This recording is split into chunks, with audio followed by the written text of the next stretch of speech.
I'm State Representative Tom Bennett, updating you on news from the Capitol on November 14th, the last day of the fall session of the General Assembly.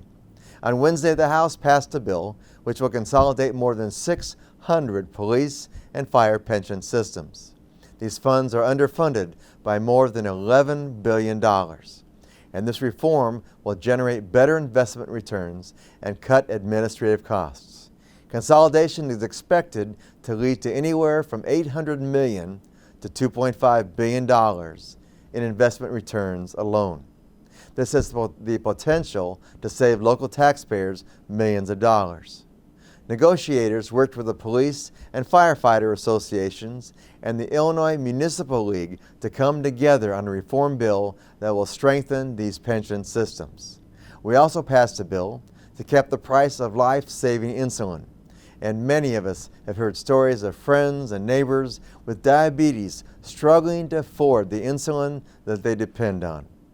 We need to do more to address the underlying issue of medical costs, but this is a good step in the right direction. Unfortunately, the legislature took only a small step on the ethics reform. And despite the recent arrest of a legislator on bribery charges, the House passed only one ethics bill, one which was introduced in the middle of the night and voted on the next day. It falls far short of the kind of reform that we truly need. I reluctantly voted for it, but only because it was the only ethics bill allowed to see the light of day. The House also passed a resolution creating a task force to study more possible reforms. Time will tell if this more produces some good results or if it just is a way of sidelining the issue altogether.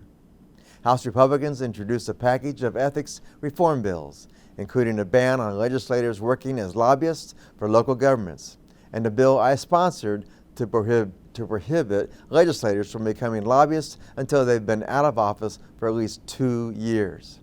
But none of our proposals received a hearing or a vote, and we'll try again in the spring. And state government needs ethics reform, and this issue is not going away. The House and Senate are now adjourned for the year, and we'll be back in Springfield in January. And as always, you can keep up with the news from state government by visiting my website at repbennett.com and signing up for my weekly email newsletter. I hope you and your family will truly have a very happy Thanksgiving.